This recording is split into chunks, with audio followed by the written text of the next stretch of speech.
Em 1961,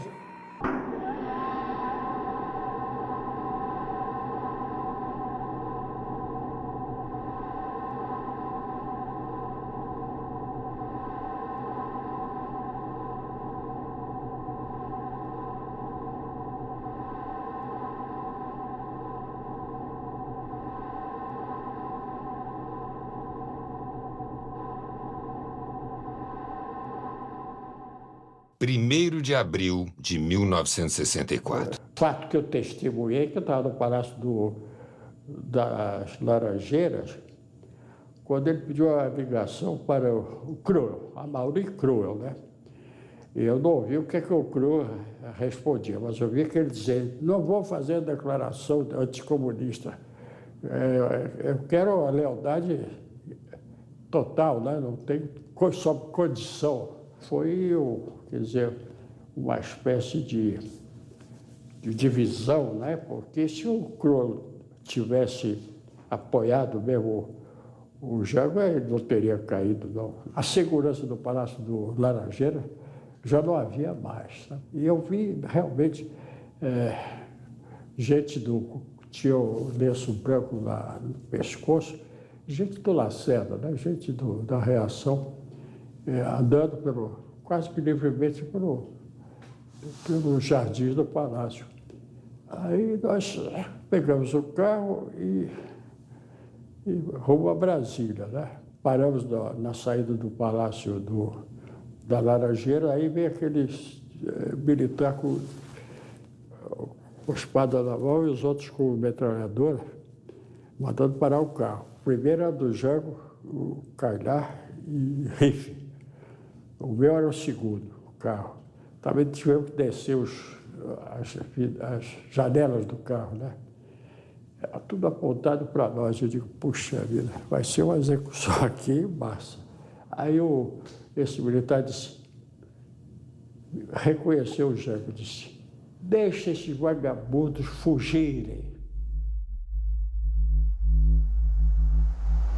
Nós não sabíamos de nada em Brasília. Para todos os efeitos, estava tudo sob controle. E eu tentava falar com a minha mãe por telefone, que era uma coisa assim, às vezes levava horas para conseguir falar, fazer a ligação.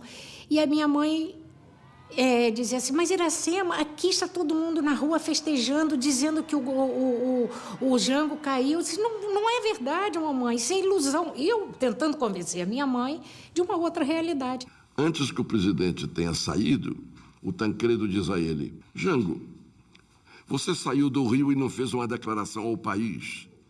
Sairá de Brasília sem fazer uma? Tem que dar uma explicação ao país. Então ele nos pede: escrevam, então, um manifesto. Escrevam. Ficamos Tancredo improvisando e eu de datilógrafo.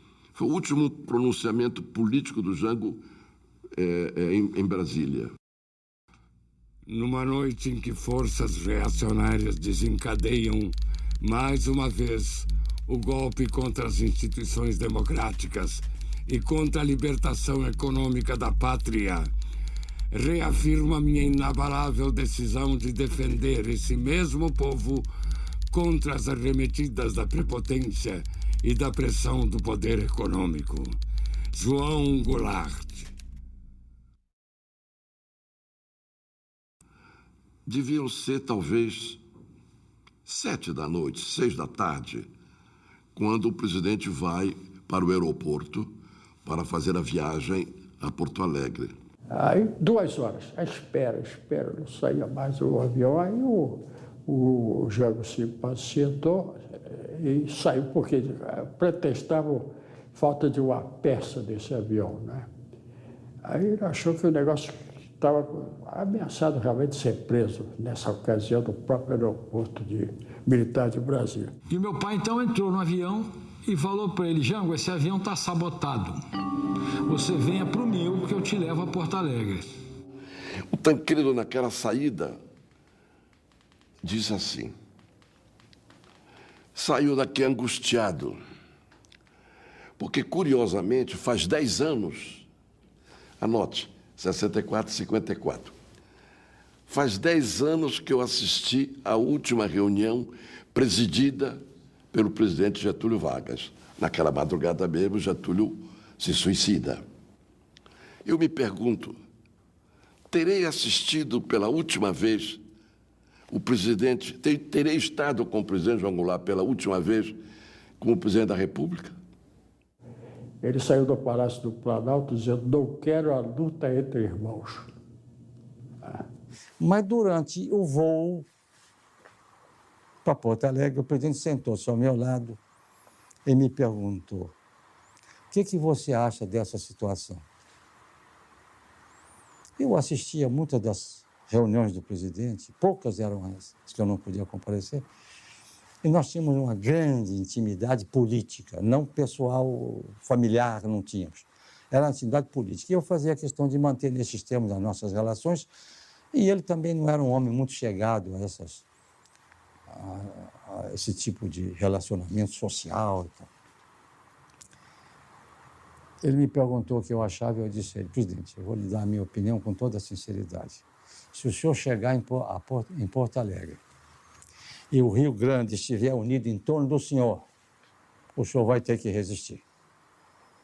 Mas se o Rio Grande estiver dividido e o general não tiver o comando total das tropas militares do Rio Grande do Sul, eu acho que o senhor deve pensar 2 vezes, porque nós seremos esmagados como o último reduto comunista do Brasil nesse episódio.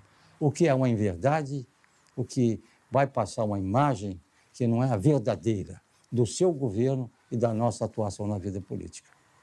Na madrugada de 1º para 2 de abril, o presidente do Senado declara vacância da presidência da República, com João Goulart ainda em território nacional.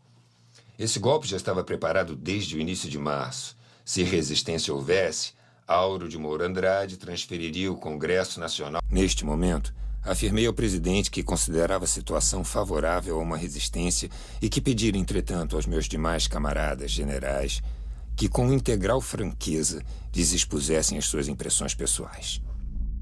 O general Floriano Machado foi o primeiro a tomar a palavra e disse ao presidente que julgava uma aventura qualquer resistência, pois que no Rio Grande do Sul não dispunhamos de meios suficientes e no resto do país a situação estava completamente controlada pelas forças revoltadas. Exortou Sua Excelência a não se lançar nessa luta, lembrando que o presidente era moço, tinha diante de si um grande futuro político. Falou depois o general Saraiva, que também se externou pessimista quanto à possibilidade de resistência. O presidente ainda indagou ao general Saraiva sobre a tropa de São Borja, ao que este respondeu estar ainda fiel, mas não representava o suficiente para uma resistência eficiente. O general Otomar se pronunciou também pela impossibilidade de resistência, dada a carência de meios. Finalmente, coube-me a palavra. Afirmei ao presidente que discordava inteiramente dos meus camaradas. Julgava que dispunhamos de meios suficientes para iniciar uma resistência. As guarnições de Porto Alegre, São Leopoldo e Vacaria estavam fiéis e, possivelmente, no resto do estado, poderíamos contar com outras unidades. A Brigada Militar, mediante decreto, se colocaria sob nosso comando. Ademais, dispunhamos de 20.000 armas e cerca de 6 milhões de tiros, o que nos possibilitaria mobilizar muitas unidades. Continuei com a palavra para dizer: presidente, devo finalmente afirmar-lhe que minha mentalidade de soldado é de que, enquanto se dispõe de um punhado de homens, se resiste, até esperar que a vitória se conquiste. Fomos anistiados pelo presidente do país. Anotaram os nossos nomes e nos liberaram. Foi quando o pessoal, o marujada, o marinheiro, o fuzileiro, botaram o almirante Aragão no ombro e tal, saiu o desfile. Aquilo ali praticamente foi uma gota d'água, né, para o almirantado. Com o advento do golpe, nós fomos expulsos a toque de caixa no dia 10 de abril e entregues ao camburão da polícia dentro do quartel.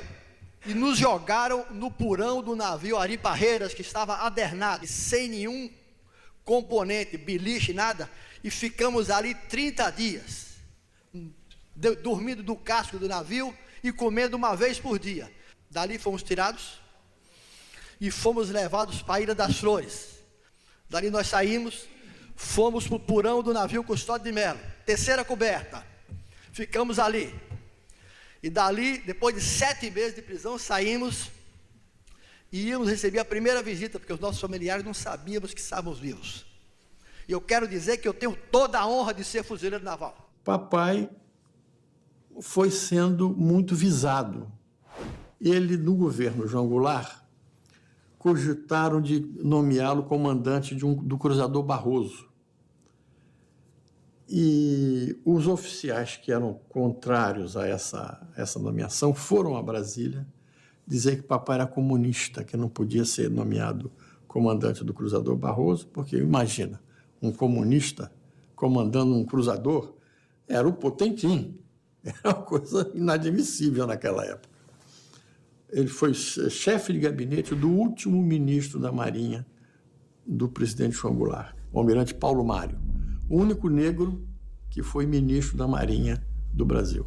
E para que o Paulo Mário assumisse o ministério, foi montada uma verdadeira operação de guerra. Eles tiveram que chegar no ministério disfarçados de civis, porque havia uma tentativa de sequestro do Paulo Mário, de todos esses oficiais que estão aí.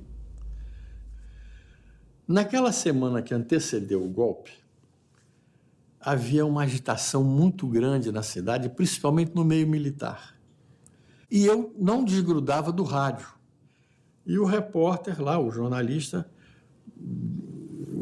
em tom assim bombástico, dizia: vamos derrubar o presidente comunista, as tropas de Minas Gerais já estão a caminho do Rio de Janeiro. Isso era de madrugada, de 31 para o dia 1º. O meu comandante, que era do batalhão de manutenção da divisão blindada, ele era do esquema do presidente Jango.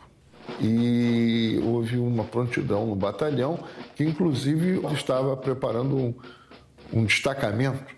Ele ia exatamente dar apoio a uma coluna que saiu para Minas. Mas naquela mesma noite o coronel reuniu os oficiais e, muito contrafeito visivelmente, disse: olha, o presidente Jango deixou Brasília e o Congresso designou como presidente da República o presidente da Câmara, deputado Ranieri Mazzilli. E também disse que o presidente Jango estava em Porto Alegre. Quando o coronel falou isso, eu pedi a palavra, disse: dá licença, coisa. Eu tenho uma observação. Se o senhor diz que o presidente da República está em Porto Alegre, ele permanece no cargo. Ele não se ausentou, só se saísse do país. Então, ele é o presidente. Então, nós devemos a nossa lealdade constitucional, etc., ao presidente Jango. E, nesse momento, o coronel procurou desfazer aquilo, não deixou render nada, nenhuma outra observação, e pediu para eu falar com ele. Fui falar com ele e ele disse: olha, você me faz uma dessa na reunião de todo mundo, eu tenho que...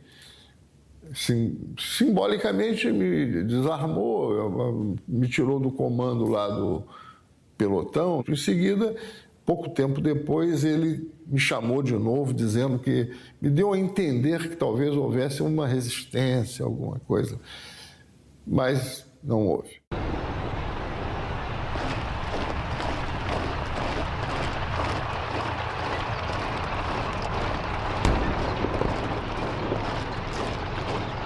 O presidente falou que queria que ele fosse para Minas. O papai falou: olha, com a tropa que eu estou recebendo, eu amanhã de manhã estou em Juiz de Fora e a situação está resolvida. Foi para o primeiro exército, e aí já o comandante do primeiro exército, que estaria ligado aos revoltosos, já tinha cortado metade do poderio de envio dele. E então ele foi informado que as tropas estavam vindo, que esperavam a rendição dele. Ele falou que não ia se render. Eles tinham tanta certeza do esfacelamento da defesa, quer dizer, não tinham tropas para a defesa, que eles vinham caminhando pela estrada tranquilamente, né? E já com um armamento, obviamente, muito mais pesado do que o que meu pai dispunha. E aí o general Zerbini falou, olha, a situação aqui está muito frágil, não temos condições. O meu pai entrou em contato com o general Assis Brasil, que era chefe da Casa Militar do Jango. A essa altura já estavam todos em Brasília. E aí foi informado que a situação estava praticamente perdida. E ele desceu em direção ao Rio. Aí no dia seguinte ele se apresentou no primeiro exército. Eu acho que nesse momento ainda era o general Âncora que comandava, onde ele foi preso. Meu pai ia para Caçapava pegar a tropa que ele não conhecia. Ele tomou posse naquela fatídica noite do dia 31 de março. Chegou em Caçapava, mais ou menos de madrugada. O coronel se apresentou, eles se conheciam da Revolução de 32, tinham lutado juntos, prometeu lealdade. Disse, tá bom, então vamos nos arrumar, vamos pro Rio de Janeiro. Daí 15 minutos, onde está a tropa? Tinha se evadido. Não tinha tropa nenhuma, eles tinham fugido. Daí ele disse, o que eu faço? Mesmo sozinho eu vou pro Rio de Janeiro. Chegou no Rio de Janeiro, ele foi se apresentar, entregar que ele estava armado ainda e sumiu. Passou assim pouco tempo, ligaram, dizendo, dona Terezinha, seu marido está detido no Forte Copacabana.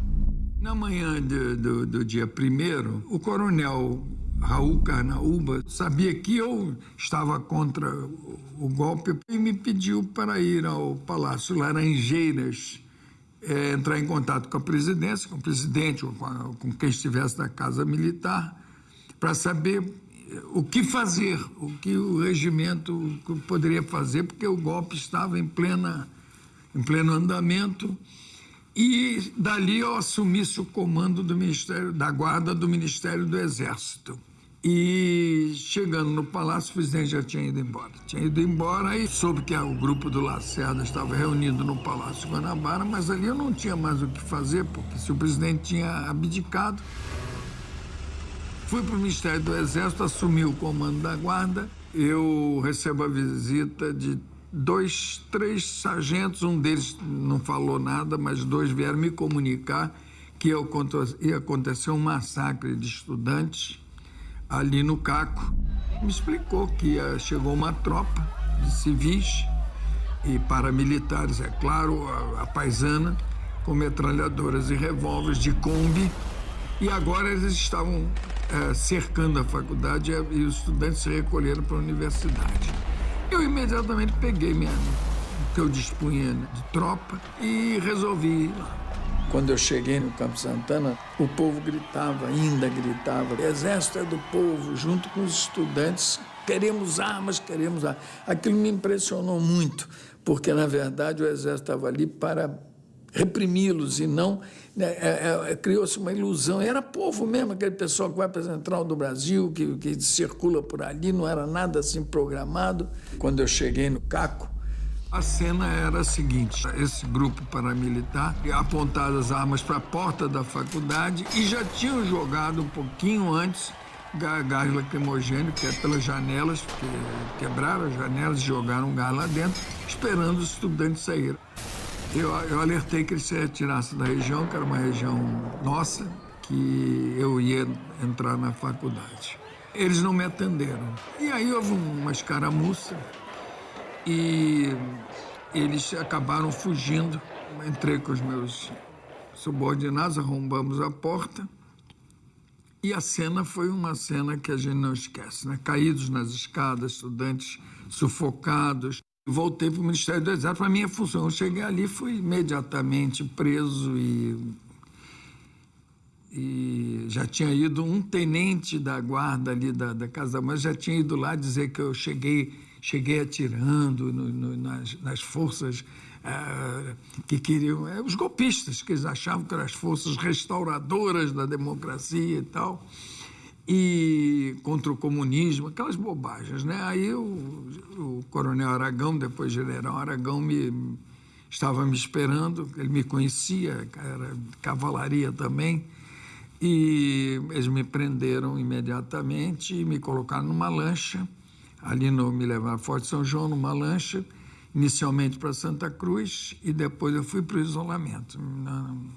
No Imbuí, um isolamento que durou 58 dias, e foram 20 anos sofridos, muito sofridos. Nós fomos logo um dos primeiros a ser caçados. Primeiro foram os brigadeiros coronéis, 5 dias depois veio o ato 1, um complemento, e nós fomos. Eu estava servindo no Galeão, começando, cheguei, entrei de férias, não tinha nem começado a pilotar Douglas. Eu entrei dentro do caminhonete, logicamente com o Correio da Manhã, que era o jornal que a gente lia, e eu vi que as pessoas estavam um pouco estranhas com relação a mim. Aí, quando eu peguei o jornal e abri, estava lá meu nome como caçado. Tomei café na mesa, aquela mesa de 9, ninguém sentou comigo, eu sentei sozinho. Quer dizer, eu já passei a ser um leproso, né? Uma pessoa não grata, perigosa, porque se qualquer coisa podia respingar neles. Aí eu fui ao comandante, aliás, na verdade, o subcomandante, e disse: major, coronel, eu acabo de receber essa informação aqui, né? Fui ler o jornal, ele disse: meu filho e tal. Ainda me fez umas perguntas com relação ao socialismo. E disse: não tem outro jeito, eu tenho que lhe prender. Os navios já estavam cheios, né, de coronéis e brigadeiros, então nós fomos deslocados para o cassino no Galeão, no quarto dos oficiais. Lá eu fiquei 50 e poucos dias preso, incomunicável, com gente na porta, com metralhadora .50, como se eu fosse um sujeito altamente perigoso. Deram um banho de sol só na gente nesse período.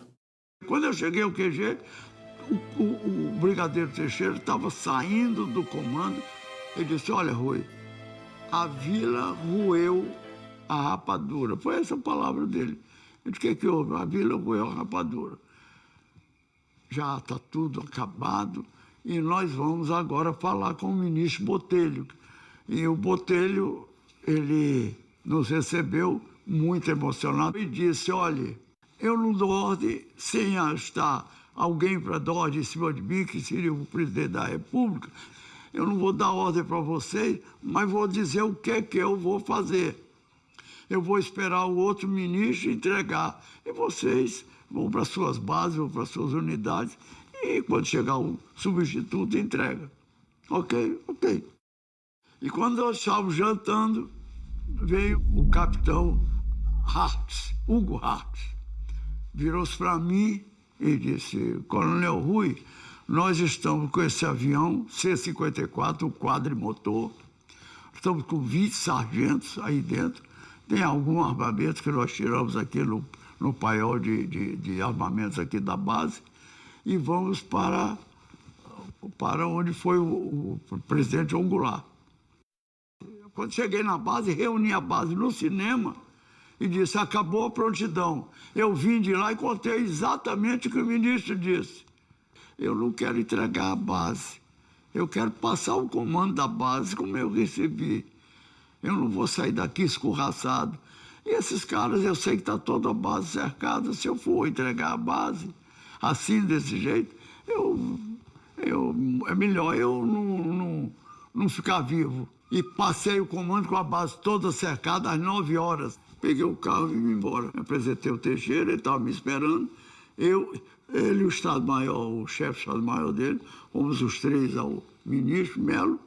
Aí ele disse: o Rui não quer ser preso, Moreira Lima não quer ser preso. Não, senhor, não torça minhas palavras, meu ministro. Eu estou dizendo que eu não vou ser preso com show. Aí ele disse: e como é que tu vai ser preso? Ele, por telefone. Então eu fui o único oficial, fui preso, que passou o comando dentro do regulamento, RDAE da Aeronáutica, e foi preso por telefone.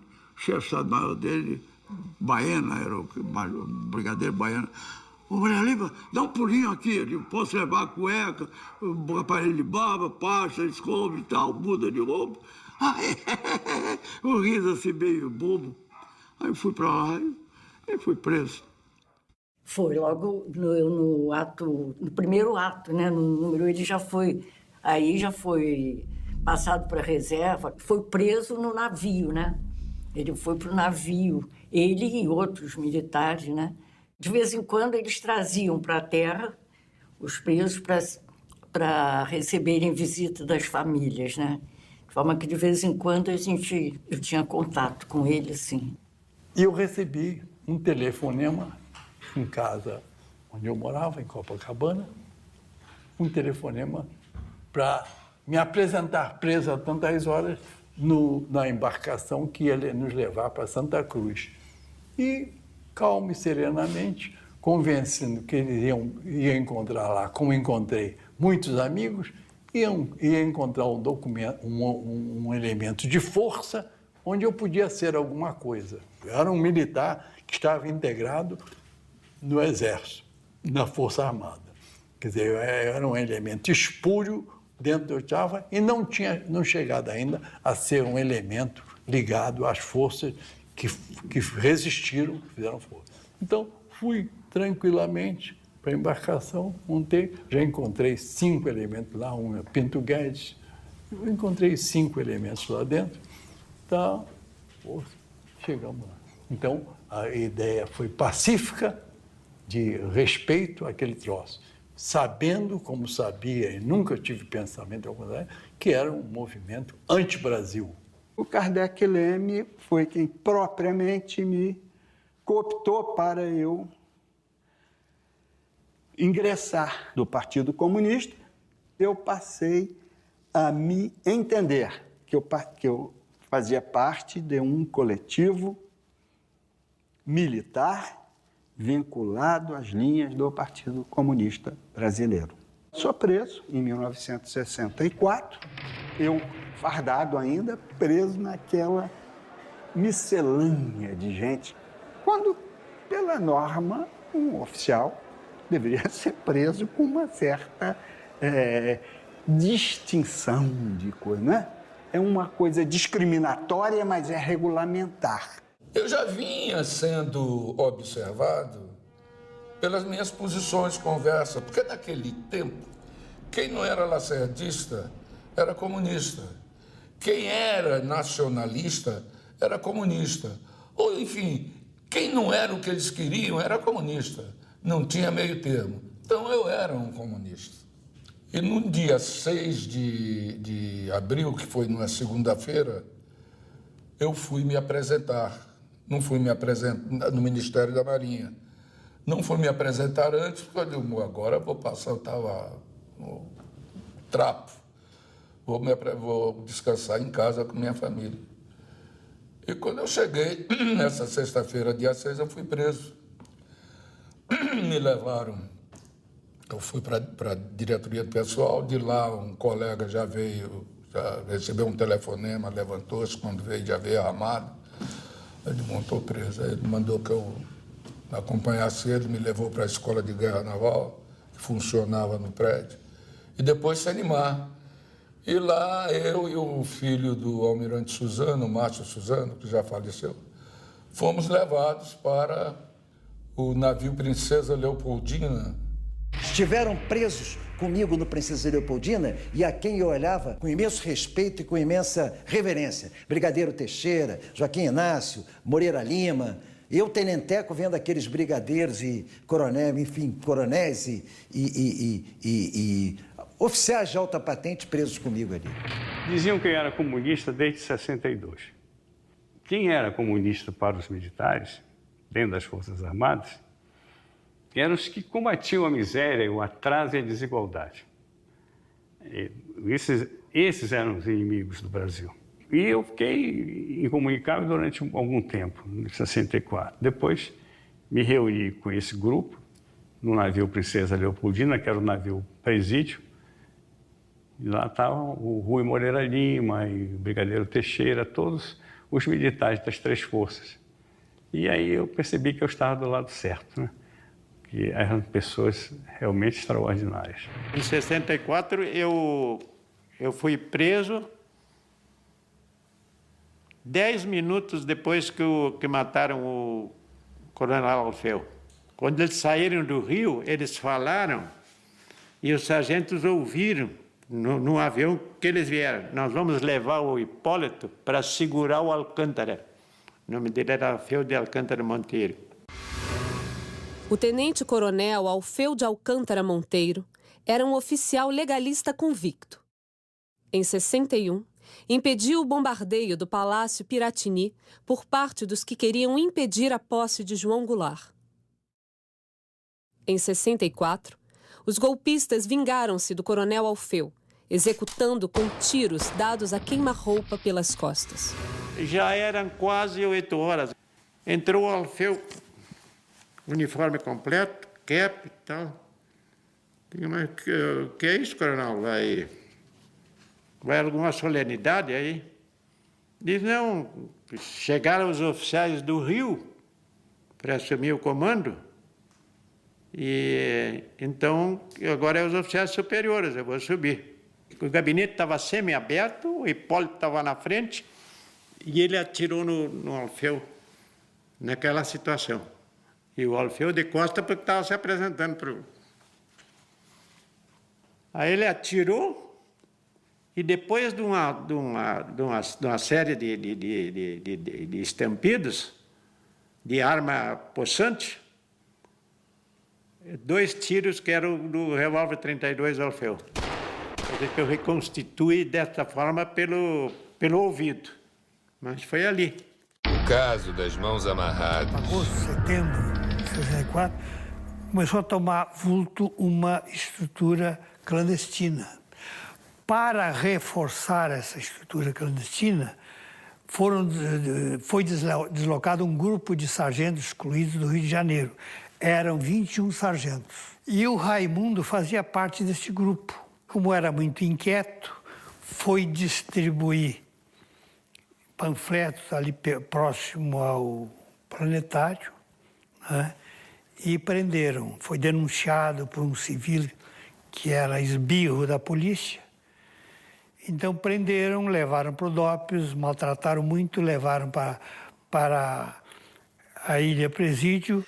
Lá, preso na ilha, ele escrevia para sua mulher cartas amorosas, nada de água com açúcar, mas cartas amorosas de uma riqueza humana impressionante. E fazia estas cartas chegarem a ela no Rio de Janeiro. Minha querida Betinha, ainda estou vivo. Penso que a estas horas você deve estar chorando. Não quero isso. A jovem senhora, valente das respostas desconcertantes, deve agora substituir a moça ingênua e humilde com quem tive a felicidade de casar. Nesses últimos dias, tenho sido torturado pela realidade de estar impedido de ver o rosto da mulher que amo. Eu trocaria, se possível fosse, a comida de 8 dias por 8 minutos junto ao meu amor, ainda que fosse só para ver. Tenho uma fé inabalável de que os adversários não conseguirão destruir nosso amor. Sei hoje que você tinha razão. Em muitas de nossas discussões sobre o nosso tipo de vida, você ganhou. Tudo passará. A política, a cadeia, os amigos. Só uma coisa irá durar até a morte. O amor que tenho por essa mulherzinha que é hoje a única razão de querer viver deste presidiário. Com a tranquilidade da certeza de que, apesar de tudo, ainda mereço teu amor, remeto um caminhão de beijos com o calor dos dias mais felizes da nossa vida. Do sempre teu, Manuel.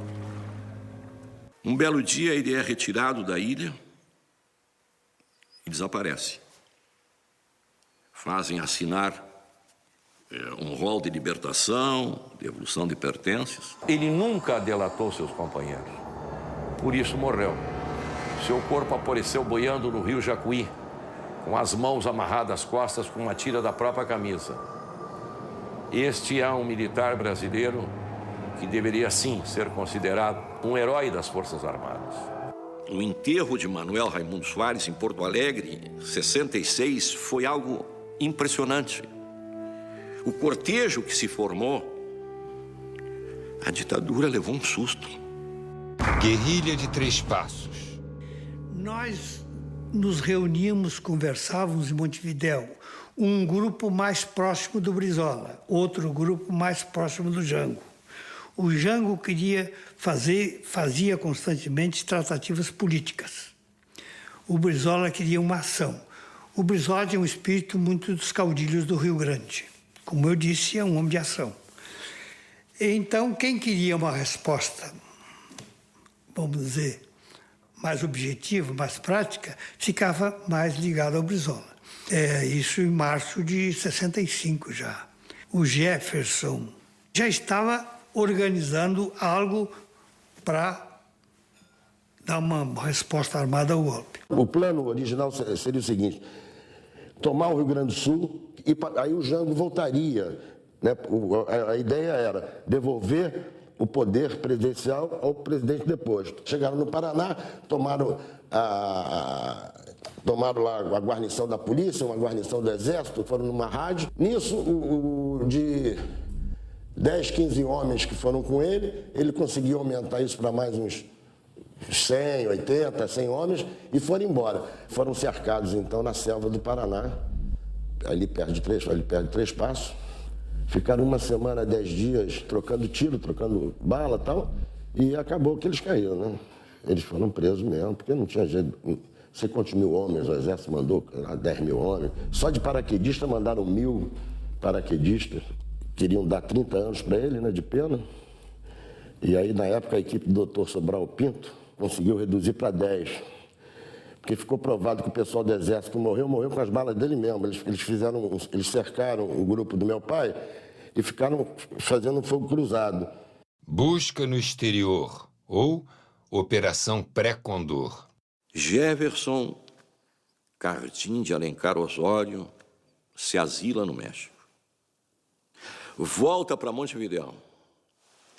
Continua circulando, indo a Argélia falar com a Reis, indo a Cuba, indo a Chile, circulando fortemente, resistindo com seu filho de nome Jefferson, seu sobrinho, tripulando um automóvel Aero Íris vermelho, placas de Porto Alegre, número tal, embarca no ferryboat em Colônia, rumo a Buenos Aires, mas vão para o Chile. O adino militar brasileiro em Montevidéu aciona o colega em Buenos Aires, que, por sua vez, aciona a Polícia Federal argentina, que os já esperam no porto. São levados do aeroporto de Ezeiza para o Galeão, a bordo de um avião da FAB, estando presente o então embaixador brasileiro Azeredo da Silveira, depois ministro de Relações Exteriores. Coronel Dagoberto Rodrigues. Meu pai, ele politicamente estava comprometido com a Frente Parlamentar Nacionalista do governo João Goulart. A partir desse período, que foi um curto prazo, de 61 até 64, ele lutou muito e aglomerou, digamos assim, no DCT, que é um órgão de comunicação, uma resistência ao golpe militar. Então, meu pai, quando foi exilado, já ficou exilado na Embaixada do Uruguai. Nesse espaço de tempo, ele encontra uma visão completamente diferente, a visão de luta contra aqueles que realmente destituíram o governo constitucional. Então, a partir do momento que ele entra em contato, né, com a resistência de outros países latino-americanos, são várias pessoas, e ele passa a ter contato para gerar essa visão latino-americana. A tentativa de distribuir o foco guerrilheiro pelo centro da América Latina, junto com o Guevara. O meu pai foi cassado, perdeu todos os direitos políticos dele por 10 anos.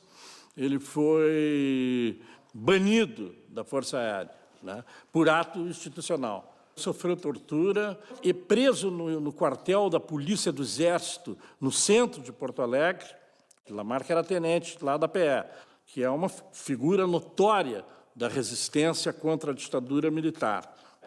No dia que ele estava de serviço como oficial de dia, eles, ao invés de comer em lata de goiabada, como que eles serviam comida para eles em lata de goiabada, como se fosse prato, ele mandava servir a refeição em prato e talher. Eles notavam que existia esse respeito desse oficial de dia por eles, até a fuga do meu pai, coincidentemente, no dia em que o Lamarca estava de oficial de dia, né? Meu pai passou para cima do forro dessa unidade, desse quartel da PE, caminhou em direção à praça, onde a altura do forro com a calçada era menor, atou ali o cobertor, que lhe servia de abrigo, pulou e dali ele desceu e foi embora para casa e acordou a minha mãe e a minha avó em plena madrugada. Minha avó, que é espírita, pensou até que estivesse enxergando alguma coisa, algum sinal. E, a partir daí, o meu pai, então, procurou, né, assim, através de um advogado que ele conhecia, um auxílio para sair do Brasil, e ele conseguiu isso, né, para tirarem ele ali de Porto Alegre. Ele passou a fronteira e pediu exílio no Uruguai. O ministro da Aeronáutica, na época, o brigadeiro Eduardo Gomes, fez uma portaria secreta, encaminhado ao Departamento de Aviação Civil, ao DAC, caçando a credencial técnica desses elementos. Então, eles foram uma segunda cassação, né? Eles não podiam ser mais militares, tudo bem, então, posso para fora das Forças Armadas. Mas agora eles não poderiam também exercer a credencial técnica deles. Proibido de voar, rapaz. Foi proibido de voar. Quando eu fui voar, a paraense me deu o lugar de comandante e me mandou para Belém. Aí, quando eu cheguei, eu requeria a minha carteira de voo. Quando eu requeri minha carteira de voo, passei 1 mês, 2 meses. Aí, pô, cadê a carteira de voo? Aí eles fizeram uma portaria secreta e disseram que quem foi atingido pelo ato institucional não tinha direito de voar. Você já viu, quer dizer, matar de fome. Porque você tinha que fazer uma solicitação. Aí eles não entregavam. Você fazia de novo, eles não entregavam. Aí o papai foi para a Justiça, chegou ao Supremo, ganhou, fez nova solicitação para receber, como uma carteira de motorista, uma carteira de piloto. Sem isso você não trabalha, nem na Bélgica, nem aqui, em lugar nenhum, entendeu? Depois que o STF deu ganho de causa, eles então negaram a carteira e no papel vinha a justificativa de que eles não podiam entregar por conta de 2 portarias secretas da Aeronáutica. Era a licença de piloto de linha aérea. E a Diretoria de Aeronáutica Civil, que expedia isso, tinha a ordem do ministro para não cumprir o acórdão do Supremo Tribunal Federal. Uma das coisas que mais me emocionavam era porque eu vi um dia, eu era garota, mas eu percebi, tinha uma janela baixa. Toda vez que passava um avião, ele ia para a janela, se tivesse próximo, se fosse possível. E uma vez eu estava na janela, a janela era baixinha, eu estava sentada lá fazendo qualquer coisa, e eu olhei para cima, para o rosto dele, e ele estava chorando. Silenciosamente, aquela coisa do olho começar a encher e começar a lacrimejar. Tenho tantas coisas agradáveis na vida, tanta prática das quais eu me orgulho. E quando volta a debater questões de um foragido de máfia, que isso, ditadura é uma máfia, não respeita nada. Amigos meus, quantos foram mortos? Ninguém sabe nada. Então, quando eu dou esse depoimento, minha cabeça passa por esses lugares e me comove.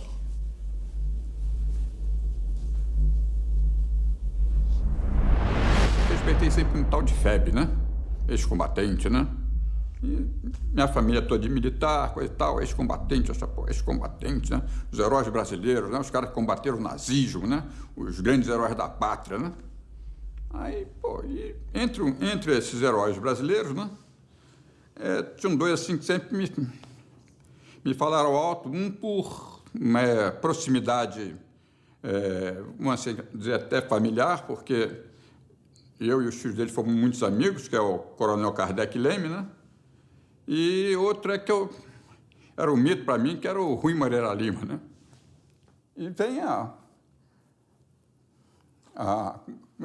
Gloriosa de 64, pega esses dois e mais um bocado deles e simplesmente joga na lateral da história. Isso que era chocante para mim, um herói preso, um herói nacional, pô, um ex-combatente preso atrás das grades, feito uma fera. Pô, era meu tio. O que ele fez? Estão enxovalhando as pessoas gradas do país, os heróis nacionais estão sendo enxovalhados. Isso aí que me revoltou, isso aí que me fez começar a participar de grupo de resistência, né? A guerrilha urbana contra a ditadura não foi opção nossa, foi imposição da ditadura. Ela nos levou a ter que tomar essa decisão. A gente não tinha experiência do que era uma guerrilha, ninguém tinha feito guerrilha nunca na vida. Nós íamos com a coragem e a consciência de que estavam fazendo algo certo. E era certo. O enfrentamento foi correto, eu acho. Eu não tenho nada a lamentar, nunca tenho nada a arrepender do que nós fizemos, porque era um dever ter aquela atitude frente à ditadura militar. Nós não víamos como possibilidade plausível você conversar, ter diálogo com quem tinha tamanha prepotência, tamanha força, que dominava e que estava muito bem assessorado, diga-se de passagem. O capitão da guerrilha, Carlos Lamarca, era filho de sapateiro e foi oficial do Exército, ligado ao Partido Comunista desde os anos 60. Campeão de tiro, foi destacado pelo Exército para dar treinamento militar a bancários. Em suas aulas, ensinava a atirar, mas em caso de assalto, aconselhava a não resistir. Em 1969, Capitão Lamarca deixa o Exército e parte para a clandestinidade, levando homens e armas. Seu objetivo foi o foco guerrilheiro. Com a guerrilha esfacelada, Lamarca é aconselhado a deixar o país, mas recusa-se a abandonar os companheiros. Em 1971, doente, cansado e com fome, em Brotas de Macaúbas, interior da Bahia, mais de 200 homens o encontram encostado em uma árvore, já sem forças. O cercam e fuzilam sem clemência. Em 17 de setembro de 1971, morre Carlos Lamarca. O assassinato do comandante da VPR, Onofre Pinto, sargento do Exército caçado pelo AI-1, foi um dos fundadores da VPR e um dos 15 libertados no sequestro do embaixador americano em setembro de 1969. Retorna ao Brasil em 1974, caindo numa emboscada armada pela repressão. Seu corpo nunca apareceu. Recomendei muito para ele. Onofre, não volta que é furado. Esse esquema aqui é furado, é traição. Hoje, os órgãos de segurança conseguiram infiltrar muita gente no nosso meio e a volta é suicídio. Falei assim para ele. Entraram no Brasil pelas fronteiras secas de Santo Antônio do Sudoeste, foram levados até o local da cilada pelo Alberi Vieira dos Santos e tentam convencer o Onofre a mudar de lado e dizer para o Onofre, olha, você fica com a gente, muda de lado, você vai ter o mesmo destino que seus companheiros que estão ali enterrados, alguma coisa assim. Aí veio a ordem de cima, isso que ele fala, né, de que era necessário executar o Onofre. Deram uma injeção de Shelltox no Onofre, ele morreu ali, e que abriram o abdômen, enfiaram uma coisa de ferro e jogaram ele dentro de um rio, para cima de Foz, a uns 60 quilômetros, e hoje essa região está toda ela inundada pelo Lago de Itaipu. Eu tive aula de direito, todos têm aula de direito, e durante, acho que 2 meses, foi estudar minuciosamente a Convenção de Genebra, de 1949, que trata de todo o envoltório de prisioneiros de guerra. Lá dá, em detalhes, como deve ser tratado qualquer cidadão que está sob a tutela do Estado. Ao momento dado, eu pedi para ver o comandante. Aí veio o comandante. Eu estava com as pernas para trás, amarradas na cintura, os braços atrás amarrados na cintura, né? Muito bem. Então, me jogaram assim, mas eu tinha cabeça, eu podia abrir a cabeça. Você fala. Eu falei, pois é, eu queria falar com o senhor o seguinte, porque, afinal de contas, nós estamos em campo de luta, estamos em guerra. E os senhores estão fazendo... Somos prisioneiros de guerra dos senhores. E a Convenção de Genebra, que implica no respeito aos prisioneiros. Os senhores podem pensar e sorrir que isso é uma fantasia. Mas e se nós pegamos prisioneiros dos senhores? Como é que nós vamos fazer a recíproca, o correspondente às torturas que os senhores fazem conosco? Nós acharíamos que devíamos respeitar os prisioneiros. Mas como os senhores estão fazendo? O comandante chegou e teve uma imprecação violenta, né? Disse 2 nomes feios, viu? Insultou não só a minha mãe, mas a família. E terminou com uma diretiva muito clara. Pau nele, mais ainda. Que Convenção de Genebra nem nada. E para mim essa que foi a grande, honestamente, vergonha para as Forças Armadas brasileiras, porque eles sujaram a farda de sangue. A tortura, você se desumaniza, você vai perdendo a sua condição de pensamento, é tal o sofrimento, né, que você chega praticamente a dialogar com a morte. Eu posso dizer que eu vi a face da morte, né, nas paredes daquela sala de tortura, né, aquelas paredes impregnadas de sangue e de gritos dos torturados. Quando eu fui preso, minha mulher estava grávida, eu sabia que ela estava grávida, e eu não sabia se ela tinha sido presa ou não, né? Então, quando começou o processo de tortura, enquanto estava pancada, né? O choque elétrico estava...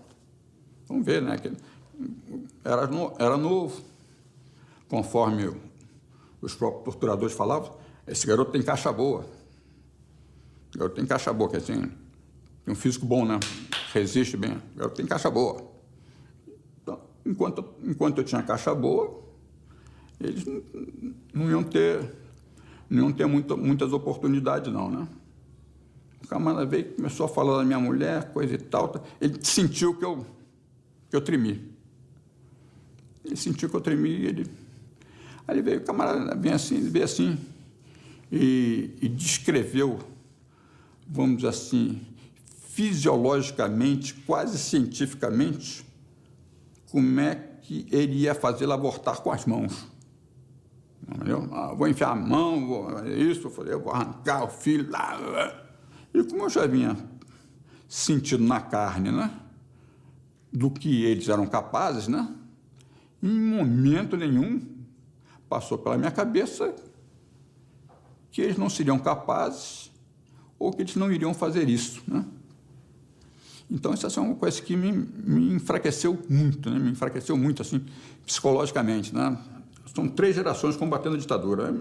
Meu avô, minha mãe e eu. Ainda bem que não sou eu com meus filhos, né? Meu avô derrubou eles em Jacareacanga, Aragarças, em 61, e ficou por baixo em 64. A minha mãe continuou, né, na oposição, deputado estadual de oposição, né, da época PTB, depois MDB. Era oposição, fazia a oposição dela ao nível, como se diz, político pequeno, mas algumas coisas que fiquei sabendo depois, que ela deu asilo a ex-marinheiro, ajudou financeiramente o pessoal da revolta dos sargentos, né? Toda vez que ela via algum de nós chorando, algum de nós em dificuldade, ela: "Não chore, meu filho, que vida combate a ida, viver a lutar." É um poema, né, de um índio enfrentando os brancos, né? E a mãe nessas tábuas, querendo calado, seus filhos criados na lei do terror. Isso me emociona, porque a minha mãe sempre falava isso para mim. Era um lugar comum das conversas dela. Toda vez que ela via algum de nós chorando, algum de nós em dificuldade, ela: "Não chore, meu filho, que a vida combate a ida, viver a lutar." Não chores, meu filho. Não chores, que a vida é luta renhida. Viver é lutar. A vida é combate que aos fracos abate, que os fortes, os bravos, só pode exaltar. E a mãe, nestas tabas, querendo calados os filhos criados na lei do terror, teu nome lhes diga que a gente inimiga talvez não escute sem pranto, sem dor. As armas ensaia, penetra na vida, pesada ou querida, viver é lutar. Se o duro combate, os fracos abate, aos fortes, aos bravos, só pode exaltar. Canção do Tamoio, Antônio Gonçalves Dias. A inventividade da maldade. Cada um relata, não é que não havia um padrão, não era uma coisa organizadinha, vamos fazer isso até eles falarem. O gosto pela maldade, a descoberta, a criatividade para inventar humilhações, ou sofrimentos, padecimentos corporais, né? Isso me deixa, primeiro, que é muito difícil. A gente vai lendo, tem uma média, tem um limite do que eu consigo estudar por dia, porque é muito doloroso, é deprimente, de verdade. Segundo, porque a gente vê a casquinha muito frágil que protege uma certa legalidade democrática no Brasil. E como ela se rompe facilmente. Acredito que nenhum brasileiro saiba o que eles continuarem ensinando, porque existe a formação de oficial, é grau universitário. E se você passa uma história falsa, mascarada, você não protege o futuro. Nesse sentido, que eu acho que não superou ainda o golpe de 64. E a formação do militar, na minha opinião, continua a mesma. É uma ilusão pensar novos oficiais, jovem oficialidade. Isso não existe, na minha opinião, não existe. Mesmo que eles tenham assim uma visão mais atual dos problemas que envolvem o próprio Exército, quanto à questão do comunismo é a mesma coisa. É só pegar, eu não tenho a menor ilusão em relação a essa coisa de os militares serem outros e com outra cabeça. Isso não existe. É só pegar as revistas representativas das Forças Armadas, que são revistas do Clube Militar, do Exército, né? Da Aeronáutica e da Marinha. Eu recebo as revistas e os artigos são, assim, de um primarismo, de uma mediocridade que abrange, que toda, vamos dizer, ela abarca a questão anticomunista como uma obsessão. A obsessão é a mesma. Não há um único exemplar das revistas que não, ali, né, você não encontra. Isso não é coincidência, é claro que isso é encomendado, né? Você não encontra ali matérias de uma coisa assim primária, de um anticomunismo estúpido, obsessivo, e nos colocando a todos ainda da época do golpe como a serviço conscientemente do comunismo ou dos interesses de Cuba, ou como inocentes úteis, como eles gostavam de rotular alguns companheiros nossos. Então, eu não tenho ilusão, não. É só ir na Vila Militar, um dia que forem gravar, assim, en passant, por lá, na Vila Militar, de manhã, 7 horas da manhã, aqueles soldados cantando hinos, quer dizer, correndo, que nem eles imitam muito o modelo americano. É lógico, eles convivem com os modelos americanos, de filme americano, no sir, yes sir, sargento, aquela coisa. Eles vão correndo e cantando. As letras são terríveis contra o comunismo, os vermelhos que nós banimos. Essas coisas ainda estão aí em plena execução. a presidente Dilma Rousseff recebeu, depois de tantos anos, os restos de João Goulart com honras de chefe de Estado, coisa que os militares nunca lhe tributaram antes. Ele foi submetido à perícia, os restos foram coletados e ele voltou para São Borja para o seu segundo sepultamento, já que ele tinha sido sepultado em 76, logo após a sua morte. Eu era presidente do MDB do Rio Grande do Sul, começamos a entrar, a debater, a discutir. Eu sei que exigimos e conseguimos que o Jango entrasse pelo Rio Grande do Sul e viesse por Uruguaiana, que a Uruguaiana foi na hora do cemitério, a ordem era, vamos lá em terra. Aí na hora, vamos lá em terra, estava tudo cercado, não sei o quê, na hora eu começo a falar. Eu faço discurso modéstia à parte, não foi um discurso provocativo, foi um discurso do Jango, da história, lamentando que ali do lado, a 50 metros de distância, ali estava o corpo do Dr. Getúlio, que também veio morto, o presidente da República morreu e veio morto para ser sepultado, e agora o seu pupilo ali também a mesma coisa. Quando eu terminei de falar, estava aquele silêncio assim. Dessa vez, foi uma cerimônia com as devidas honras, né? Seguindo a cerimônia tocante que tinha acontecido um mês antes em Brasília. E, nesse momento, aparece uma figura inusitada chamado Carlos Bolívar Gelder, que vem a ser o general, 4 estrelas, comandante do Comando Militar do Sul, que era o antigo Terceiro Exército que mudou de nome. Ao contrário da cerimônia de Brasília, não houve honra das Forças Armadas em São Borja. Isso foi transferido para a Brigada Militar, que é a chamada PM local, a PM gaúcha, que tem apenas 25 mil homens, e a Força Estadual. Então, os militares se retiraram da cerimônia de São Borja, de forma bastante eloquente, me parece, e deixaram só por conta da Brigada Militar, que fez a guarda de honra para o presidente. O repórter pergunta para o general se a presença dele aí representava uma retratação dos militares e do Exército diante da figura do presidente.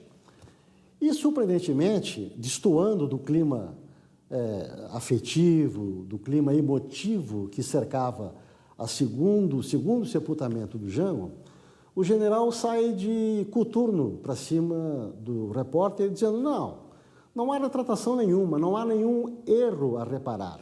A história não comete erros, a história é história. Se o general acredita piamente na bobagem que disse, ele, primeiro, não devia ter ido a São Borja, porque se ele não estava lá encarnando a retratação que as Forças Armadas, segundo ele, não assumiram diante do sepultamento do presidente João Goulart, ele devia ter ficado em Porto Alegre, no QG. Não devia estar lá, porque ele estava fardado, ele não estava como cidadão comum, não era o cidadão Carlos Bolívar Gelder, era o general comandante do Comando Militar do Sul. Um militar fardado, ele sempre fala em nome da sua corporação. Segundo, ele podia ter sido mais elegante e ter dito isso, olha, eu estou falando em meu nome pessoal, não estou falando pela força. Quando ele fala aquilo, é encarado como sendo uma posição corporativa da força terrestre que ele comanda e representa. Na hora que houver uma determinação clara do comandante supremo das Forças Armadas, que é o presidente da República, dizendo, eu quero que as Forças Armadas façam um pronunciamento, se declarando consciente de que foi errado ter derrubado o governo João Goulart e pedindo desculpas por todas as violações de direitos humanos. A minha opinião é de que os comandantes acatam e fazem. Então, aí há um problema também nas forças civis, que precisam elas próprias de se libertar dos seus medos, dos seus fantasmas, para fazer essa determinação. Meu pai era civilista, não queria que eu fosse ser militar, eu teimei e fui ser militar. Então, quando eu entrei para a escola, ele me fez essa carta, que eu considero essa carta o meu vadimeco. Essa carta foi meu guia durante a minha estada na Força Aérea, nos quartéis que eu passei. Ela é curta, mas ela diz tanta coisa que a gente pensa nela quando ouve até. Ele disse: Rui, és cadete, amanhã, mais tarde, general. Agora deves estudar muito, redobrar os teus esforços, deves obediência aos teus superiores e lealdade aos teus companheiros. Sê um patriota verdadeiro e não te esqueças que a força somente deve ser empregada a serviço do direito. O povo desarmado merece o respeito das Forças Armadas. É este povo que deve inspirá-las nos momentos graves e decisivos. Nos momentos de loucura coletiva, deve ser prudente, não atentando contra a vida dos teus concidadãos. O soldado não conspira contra as instituições pelas quais jurou fidelidade. Se o fizer, trai os seus companheiros e pode desgraçar a nação. O soldado não pode ser covarde nem fanfarrão. A honra é para ele um imperativo. O soldado não pode ser um delator, a não ser que isso implique em salvação da pátria. Espionar os companheiros, visando interesses próprios, é infâmia. E o soldado deve ser digno. Aí estão os meus pontos de vista. Deus te abençoe. Bento Moreira Lima. O capitão Sérgio é uma figura rara em qualquer história. Em 1968, ele impediu que houvesse um massacre no Rio de Janeiro. Ao se recusar a cumprir uma ordem de um seu superior, ele evitou que cerca de 100 mil pessoas morressem nessa cidade. Ele se recusou a comandar a explosão do gasômetro da Avenida Brasil, a explosão da represa da Light e o lançamento de alguns líderes políticos de avião sobre o mar, entre os quais Carlos Lacerda, Juscelino Kubitschek, Dom Helder Câmara. Tudo isso, evidentemente, seria atribuído aos comunistas. Ele disse não. E, por esse não, ele sofre até hoje. Ele foi processado, ele foi afastado das Forças Armadas e ele rejeita a anistia que se quis dar a ele, porque ele disse que não quer ser esquecido. Isso não é um caso para ser esquecido. Se houve um herói em 1968, esse herói é o capitão Sérgio. A profissão, o ofício de soldado, exige grande responsabilidade quem tem a guarda e manuseio das armas. E eu acho que quem cumpriu esse ofício com retidão não é para ser chamado de herói. Eu fui digamos, um bom e simples soldado. Como é que foi aquela reunião? Bom, a reunião, Zuenir, foi o clímax de uma sucessão de reuniões que tinham começado 2 meses antes. Então foi a famosa reunião do Daodesse. Era uma reunião onde, pela primeira vez, compareceu todo o Paraçara. Até então, só eu dialogava com o brigadeiro Burnier e tinha dialogado uma vez com o brigadeiro Hipólito. Nessa reunião, ficou claro a intenção de emprego da unidade com a finalidade que você explicitou antes.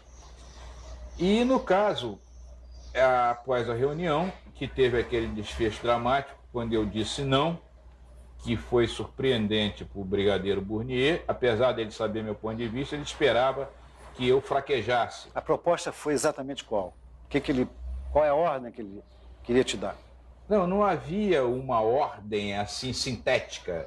Era o acionar, digamos assim, era um processo de escalada terrorista oficial, com vários atentados, como na porta da CIA, do Citibank, da Embaixada Americana, e num dia X, a destruição simultânea de Ribeirão das Lajes e do gasômetro, aqui de frente ao Novo Rio.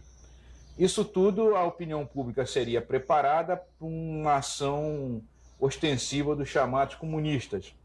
E após esse clima, com a cidade em pânico, porque você sabe, quando o gasômetro explode, não é só a explosão do gasômetro, nas tubulações de gás entram ar, e aqui no Leblon, por exemplo, Ipanema, uma mulher que acendesse um fogão, o fogão explodiria. Então seriam milhares de explosões, seria um verdadeiro caos nessa cidade, sem luz, sem força, na hora do rush. Muito bem, a opinião pública, certamente preparada para atribuir isso aos comunistas, aceitaria uma caça às bruxas à la Indonésia, correto? E os comunistas... No início de 1969, ensaiava meus primeiros filmes. Filmei o Almirante Negro, como era conhecido João Cândido Felisberto, que em 1910 havia liderado a revolta da Chibata e teve a coragem de dizer não ao uso de castigos corporais contra marujos. Serviu de exemplo a gerações de marinheiros. Em outubro de 69, um companheiro de meu grupo de cinema sequestrou um avião e o levou para Cuba. Eu não tinha conhecimento nem dos planos, nem da ação do sequestro. A aeronáutica veio ao meu encalço. Teria sido morto como herói, não pela coragem, mas porque, sob tortura, não teria o que dizer. Fui salvo pela firmeza do brigadeiro Afrânio Aguiar. Sou muito grato a esse militar. Meu filme sobre o João Cândido foi queimado por quem o guardava, pois havia medo de que os militares da ditadura descobrissem sua existência. Soube da morte do Almirante Negro em dezembro de 69, no dia em que saí da aeronáutica, onde tinha ido prestar meu último depoimento do inquérito policial militar que respondia. Do filme, sobrou esta foto e a vontade de contar histórias como as que faço agora.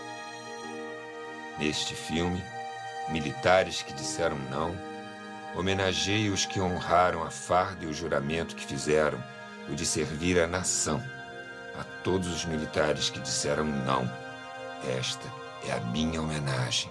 Silvio Tendler, janeiro de 2014.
A história não tem ponto final mesmo.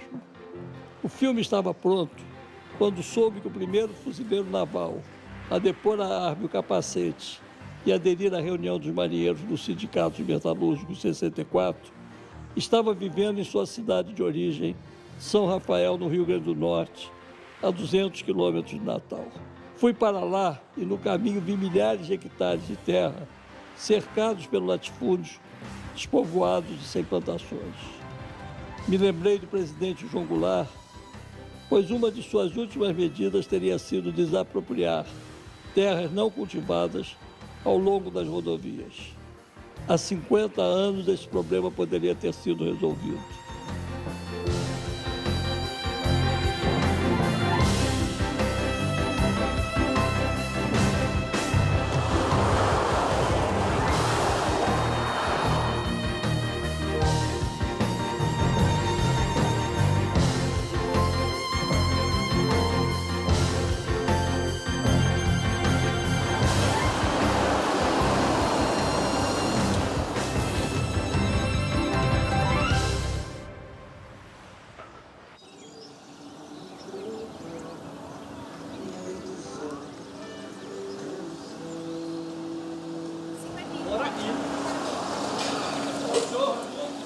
Eita, Raimundo! O senhor Raimundo Nonato? Quem é o Raimundo Nonato? É o senhor que é Raimundo Nonato? Nonato Barbosa. É? É. O herói? Queria ser. O senhor continua forte. Muito prazer, Raimundo Nonato Barbosa. Prazer, Silvio Tender. Tudo bom? Raimundo Nonato Barbosa. Rafael, prazer. Prazer, eu sou... Quem me deu seu contato foram seus companheiros lá do Rio. Coutinho e companhia. É, Coutinho e companhia. Uhum. Aí o senhor resolveu vir morar aqui, eu vim atrás do senhor. Mas eu nasci aqui mesmo. Nasceu aqui mesmo? Me escondi aqui quando eu vim. Depois de Imperatriz no Maranhão, eu vim pra cá. 64 o senhor fugiu pra Imperatriz, foi? Imperatriz. O senhor não chegou a ser preso, não? Não preso eu fui, tive no Alto da Boa Vista. Eu e os colegas todos, aquele dos 26. Entendeu? Fizemos preso. Bem, cá, é verdade essa história que no Sindicato dos Metalúrgicos o senhor foi o primeiro a depor as armas? Fui. Foi o primeiro a botar lá o capacete, a metralhadora no chão, foi? Então, vamos sentar aí para contar um pouco essa história. Vamos entrar aqui, aí não está muito quente, vamos para cá. Estava vendo o encontro no Sindicato dos Metalúrgicos, vocês estavam de guarda, aí vocês foram chamados para reprimir. Para ir para lá, reprimir, exato. Vocês já tinham conversado que eu ia aderir ou foi decidido? Não. Estava naquele tempo chamando, vamos embora, que aqui estamos. Nós realmente era um aniversário da nossa associação. Aí eu cheguei e arriei. Mas comigo foi acompanhado o resto. 25. Comigo foi 26. Não estava o Coutinho, estava outra turma toda. Mata a saudade aí.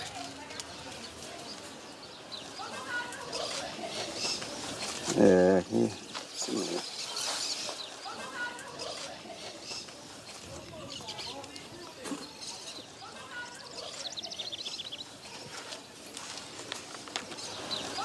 Quem é esse aqui?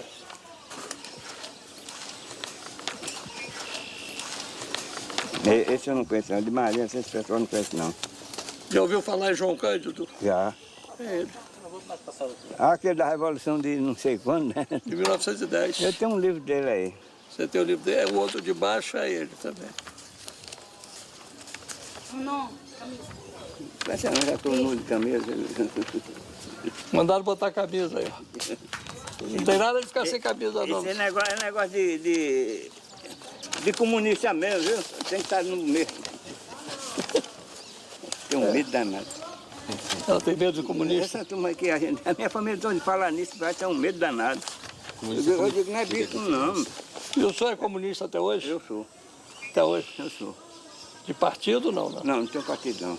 Tem partido? As ideias, não é partido, não. O senhor passou a ser comunista quando? Em 1974.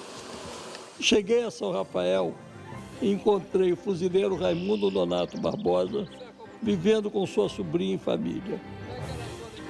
Foi um encontro de muita alegria e um reencontro com a história. Considero Raimundo Nonato um personagem tão importante quanto foi João Cândido Felisberto em 1910. Este filme termina com uma homenagem a ele. Outro foi aqui. Olha o coração dele aí, pô. Eita, estamos tão fãs.